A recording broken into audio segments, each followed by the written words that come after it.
আসছিলাম ভাই ওই যে বন্যার অসহায় মানুষদের জন্য সাহায্য করতে আমাদের এলাকা থেকে ফান্ড কালেক্ট করছিলাম।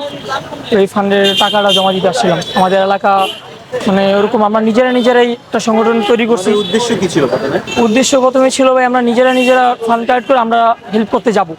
পরে ভাবলাম অ্যামাউন্ট অনেক, পরে আমরা তো এখানে শহরের ছেলে, এই জন্য সাঁতার পাইনি। এখন আমরা যদি একজনকে রেস্কিউ করতে যাই, পরে আমরা যদি রেস্কিউ না করে ওনাদের সাথে আমরা যদি বিপদে পড়ে যাই, এই জন্য ভাবলাম যে আমরা ওই কাজ না করে আমরা বড় ভাইরা আছে ঢাকা বিশ্ববিদ্যালয়ে, ওনাদেরকে আমরা হেল্প করি। ওনারা যেন জায়গা থেকে যেন সকলে ওনাদের হেল্প করে। তোমাদের বক্তব্য হচ্ছে যারা যারা কালেক্ট করতেছে, যারা শহরের ছেলে অসুবিধা হবে, যারা তারা চাইলে দিতে পারে। এটা হচ্ছে তোমাদের কথা। তোমরা কোথেকে আসছো মূলত জায়গাটা? আমরা আসছি কল্যাণপুর নতুন বাজার ওই জায়গায়। কোন ক্লাসে পড়ছো? আমরা 10 ক্লাস 10 এ পড়ো? জি। কোন সাবজেক্ট? আমরা কম্পিউটার ইঞ্জিনিয়ারিং ডিপ্লোমা যেটা বলে। কি চাও বাংলাদেশটা কেমন হোক তোমাদের? আমরা চাই ভাই বাংলাদেশ আসলে যেরকম সবাই বলে স্মার্ট বাংলাদেশ, এটা কিন্তু স্মার্ট বাংলাদেশ এখনো হয় নাই। আমরা চাই আসলে স্মার্ট বাংলাদেশ হোক, জাপানের মতো। জাপানের মতো হোক। সবাই যার সাথে ইন্টারভিউ নেই না, সবাই খালি জাপানের মতোই বানাই দিচ্ছে। আসলেই ভাই এটা জাপান কেন হবে ভাই? জাপান হবে ভাই ওই জায়গার গণতান্ত্রিক দেশ। আমরা চাই যে গণতান্ত্রিক দেশটা হোক। অনেকেই চাই যে আমার এই দাবি, আমার ওই দাবি, বাট কেউ তো মন খুলে কথা বলতে পারে না। সবার একটা প্রশাসনিক ভয় থাকে, আমি যদি এই কথা বলি তাহলে আমার উপরে হয়তো কোনো একটা রিস্ক আসা যাইতে পারে। এটা হয়ে আসতেছে, সামনেও যে হবে না তার কোনো নিশ্চয়তা নেই। সো আমরা চাইতেছি সবাই যাতে মন খুলে কথা বলতে পারে, সবার দাবি সবাই যেন উপস্থাপনা করতে পারে। আমাদের চাওয়া এটাই।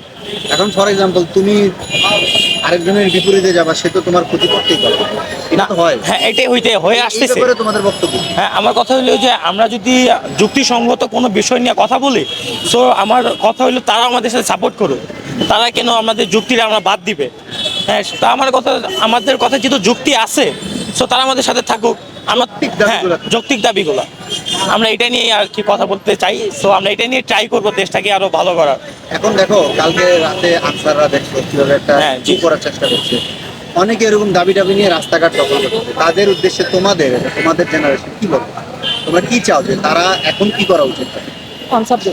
এখন যারা নতুন দাবি নিয়ে আসতেছে, দেশটা তো আনস্টেবল, এই মুহূর্তে ওই যারা দাবি নিয়ে আসতেছে তাদের উদ্দেশ্যে তোমাদের বক্তব্য? আনসার বাহিনীরা যারা নতুন করে দাবি নিয়ে আসতেছে, তারা এই বাকি 16 বছর কই ছিল?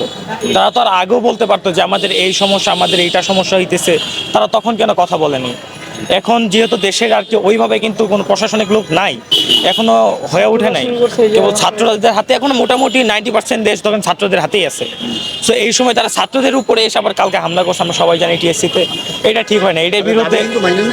হ্যাঁ, আমাদের কথা কিন্তু হ্যাঁ মাইনে নেওয়া হয়েছে, হামলা করছে। যারা হামলা করছে সবাইকে চিহ্নিত করে তাদের বিপরীতে একটা পদক্ষেপ নেওয়া দরকার। আমরা এটাই চাই। হ্যাঁ, আর ছাত্ররা কিন্তু ভালো কাজ করতেছিল।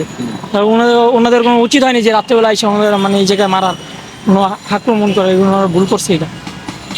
এটা হচ্ছে তোমাদের বক্তব্য। ধন্যবাদ তোমাদেরকে তোমাদের বক্তব্য রাখার জন্য। আসসালামু আলাইকুম। আমি হচ্ছে আজকের কথা থেকে ওয়াসিক মাহমুদ।